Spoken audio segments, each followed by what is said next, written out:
નમસ્કાર દર્શક મિત્રો, તમે જોઈ રહ્યા છો સાયકલ સંચાલિત ઝટપટ ન્યૂઝ અને નવસારી લાઈવ। સરબતિયા તળાવ પર જે સ્ટે લગાવવામાં આવ્યો હતો કોર્ટ દ્વારા, તે સ્ટે હટાવતા હવે નવસારી મહાનગરપાલિકા યુદ્ધના ધોરણે ત્યાં કામગીરી કરશે તેઓ આજે નવસારીના મેયર અશોક ધોરાજીએ જણાવ્યું હતું ને સાથે જ કમિશનર સહિતના લોકો સરબતિયા તળાવ ખાતે ગયા હતા અને જે ડિઝાઇન જૂની હતી તેમાં થોડા ફેરફારો કરી અને નવી ડિઝાઇન બનાવવાની અને નવી ડિઝાઇન સાથે આ કામગીરી જે તળાવની ચાલુ છે, બ્યુટિફિકેશનની કામગીરી છે તે કરવામાં આવશે। તળાવ જે દબાઈ જાય છે તે દબાશે નહીં અને જે નવી ડિઝાઇનમાં આ જે લારીઓવાળા છે તેમને પણ અંદર સમાવી લેવામાં આવશે અને તે લોકોને અમુક ડિપોઝિટ સાથે તેમને ત્યાં અંદર સમાવી અને તેમને વ્યવસ્થિત રીતે ત્યાં રહે તે પ્રકારનું આયોજન કરવામાં આવી રહ્યું છે અને નવા સ્ટ્રક્ચર સાથે તળાવનું બ્યુટિફિકેશન જે કામગીરી છે ચાલુ રહેશે અને ત્યારબાદ તમામ લોકોને ત્યાં હરવા ફરવા તેમજ જે અનોખી ઓળખ બની રહે તળાવ સરબતિયા તળાવ તે પ્રકારનું આયોજન કરવા માટે આજે કમિશનર અને નવસારીના મેયર અશોક ધોરાજીયા ત્યાં પહોંચ્યા હતા અને સમગ્ર ટીમ દ્વારા આ બાબતે વ્યવસ્થિત ચર્ચા કરવામાં હતી। ત્યારે આ પ્રસંગે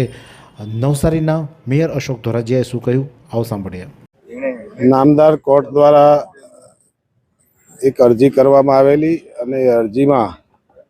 કોર્ટે સ્ટે આપેલો હતો। 2 દિવસ પહેલાં એ સ્ટે ખેંચી લેવામાં આવ્યો છે। મહાનગરપાલિકા દ્વારા શહેરના લોકોને સુવિધા મળે એ માટે સરબતિયા તળાવનું ડેવલપિંગ ચાલી રહ્યું હતું અને આજે સ્ટે ઉઠતા ફરી કામ શરૂ કરવામાં આવશે। લોકોની જે માગણી હતી અને ફરતે જે લોકોની લારીઓ છે એમને પણ પરમેનન્ટ કંઈક વ્યવસ્થા જળવાય અને રસ્તાનું ટ્રાફિક ન થાય એવું આજે બેસીને થોડી ડિઝાઇનમાં ફેરફાર કરીને ઝડપથી હવે આ કાર્ય પૂરું કરવા માટે અમે એજન્સીને કહીશું। બહારની સાઈડ જે સ્ટ્રક્ચર થઈ રહ્યું છે એમાં ઘણા લોકોનું સજેશન આવ્યું હતું કે આ તળાવની બ્યુટી દબાઈ છે, સ્ટ્રક્ચર હજી બન્યું નથી, તો આજે કમિશનર સાહેબ સાથે બેસીને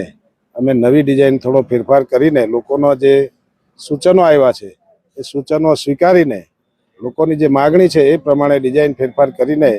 ફરતી જે લારીઓ ઊભી રહી છે એમને પણ પરમેનન્ટ અંદરની સાઈડ એક સરખું સ્ટ્રક્ચર કરીને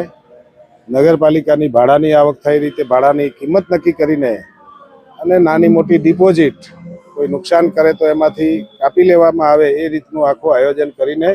ઝડપથી હવે આ સરબતિયા તળાવને ડેવલપ કરવામાં આવશે। તો કમિશનર જયેશ ઉપાધ્યાયે પણ શું કહ્યું, આવો સાંભળીએ। સરબતિયા તળાવમાં જે નામદાર કોર્ટ દ્વારા સ્ટે ઓર્ડર આપેલો હતો એ સ્ટે ઓર્ડર કાલે નામદાર કોર્ટ દ્વારા ઉઠાવી લેવામાં આવેલો છે। એટલે હવે નવસારી મહાનગરપાલિકા આ તળાવની અંદર કામગીરી હાથ ધરી શકશે અને વિકાસના કાર્યો જે છે એ આગળ ધપાવી શકશે। નવસારી મહાનગરપાલિકા દ્વારા આજે જે કોર્ટનો સ્ટે હટ્યો છે અને ત્યારબાદ જે તળાવનું બ્યુટિફિકેશન કરવાનું છે અને નાગરિકોની સુવિધા વધારવાના કામને આયોજન રીતે તેમજ સારી રીતે ગતિશીલ થાય કાર્ય તે રીતે ખૂબ જ ઝડપથી પૂર્ણ કરી અને સરબતિયા તળાવને નવસારી શહેરનું એક અદ્ભુત અને અગમ્ય પ્રવાસન બની રહે, આકર્ષણનું કેન્દ્ર બની રહે તે દિશામાં નવસારી મહાનગરપાલિકા દ્વારા તજવીજ હાથ ધરવામાં આવી છે। આ જ પ્રકારના નવા સમાચાર માટે જોતા રહો સાયકલ સંચાલિત ઝટપટ ન્યૂઝ અને નવસારી લાઈવ।